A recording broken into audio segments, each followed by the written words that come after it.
The reason why I make this video is because it's a massive stigma in Pentecostal and some really fundamentalist Baptist circles that Christians have no business in watching things like Sousou no Frieren or ReZero because they have magic in them and therefore they're demonic and a good Christian shouldn't be watching these anime. However, as a channel that wants to be finding how God speaks to us and works through anime, I'm going to make the case to you as to why I don't think you should be worried if you're watching an anime with magic in it, or any media that contains those themes, or even considering an anime like Oshi no Ko, which I know some of you don't like because of the reincarnation aspect. I'm hopefully going to answer the question of how do we as Christians navigate through this. Now, of course, if your testimony involves you being delivered from the occult or any real-life witchcraft groups, and if your conscience is telling you not to watch these shows, then I'm not going to stop you from practicing your conscience. This video is just for the rest of us who may not feel convicted regarding this issue and how God can still be present in these anime even with these themes present. First, I'm going to give some biblical precedence in terms of how I've come to this conclusion, because the way I've read certain parts of scripture informs my interpretation and reading of fictional texts like we find in anime. Jesus throughout his ministry is really big on these things called parables, and note that these are stories that haven't actually happened, so they are fictional in a sense, but Jesus tells these stories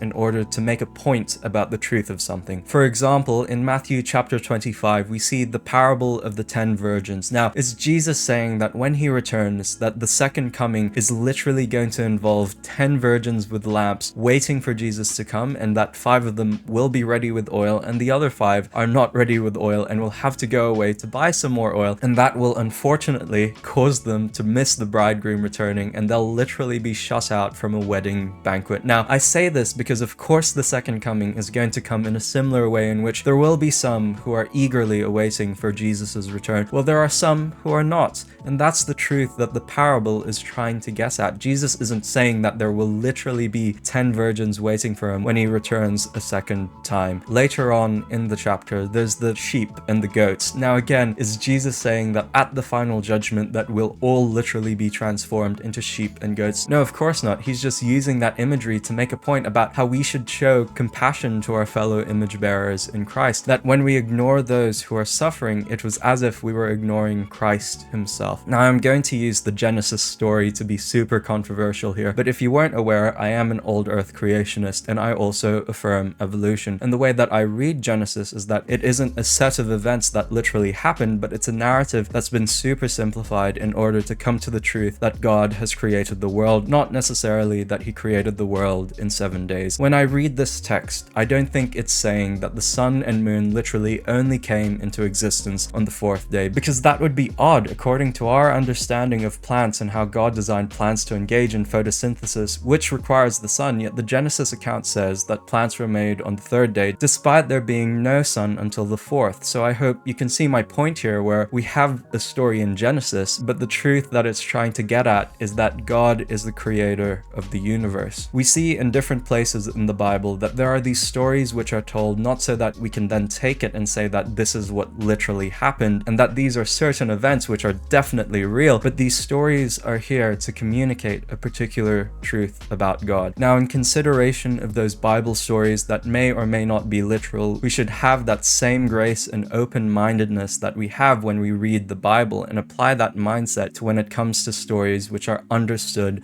to be fictional. These anime aren't claiming that magic is real, they are simply using the fictional concept of magic, like Jesus might use certain allegories or concepts in his parables in order to make a point about the truth. Let's take a look at Sousou no Frieren, for example. The core themes of Frieren are that of being really conscious of the limited time that we have and to spend quality time with people while they're still alive. There's this through line of humility and using one's skills to help everyone you meet. Frieren doesn't just choose the biggest and highest paying jobs, she also provides her services to help common people. It's not something that's below her. She doesn't have the pride to say that she deserves to be recognized for who she is and what she's done, not to mention the anti-demon rhetoric that humans always want as much as possible to coexist with sin, to find the easy way out in regard to our sin, yet Frieren completely blows that out of the picture and actively calls for the extermination of evil from the land. The point of this anime isn't trying to say that elves are real creatures or that the job of a mage is a real thing, or that it's promoting people to then go out themselves and cast magic spells. Frieren as a fictional text is not real. We understand that magic isn't real, but the anime is simply using magic as a vehicle to tell us a story and communicate truths regarding time, humility, and of course, demons. This is the same mindset I have with an isekai anime like Re:Zero. What are the underlying themes of Re:Zero? It's Subaru's desire for survival, to save as many people as possible, to protect the woman he loves, and he does this through this second chance ability that he's attained, that whenever he dies, he's able to come back alive at a save point to try again and again and again to protect the people who he dearly loves. It's a sentiment that I think we all share in, that of course if we had the chance to save our loved ones through this special ability, of course you'd take it. And it's actually admirable that Subaru has the strength of will to actually try and do this thing again and again and again. The isekai genre is of course influenced by cultural beliefs regarding reincarnation and tries to play with this idea of what if I was reincarnated into another world. But the question for us as Christians always has to be, when evaluating fiction, is this anime promoting this concept and saying it's an actual real thing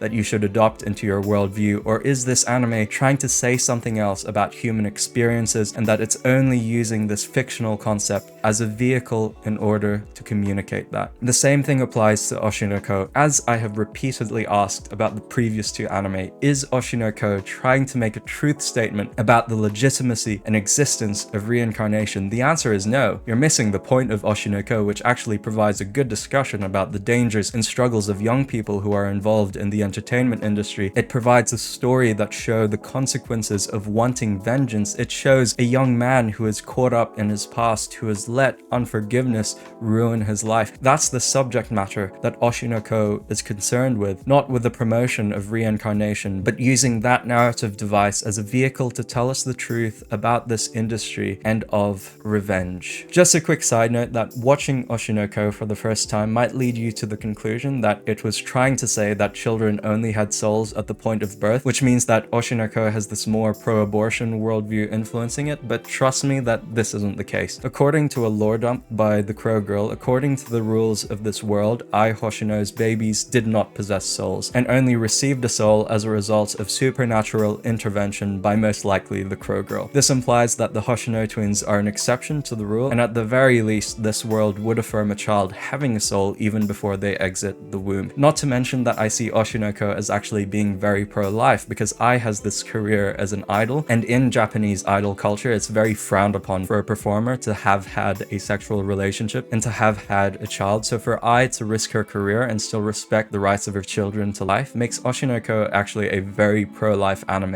in that sense. Alright, side note over. So hopefully for those of you who are Christians, that this video does provide you a good overview of where I'm at with this issue. If you do disagree, you are of course welcome to explain in the comments, but I do hope this video was helpful to you, and that if you were worried about this, that you are comforted and that you are better informed on how to deal with fiction, and that it ultimately leads you closer to Christ, which is my whole goal behind this channel. And I can give you recommendations on anime which do actually espouse various Christian values on this video right here.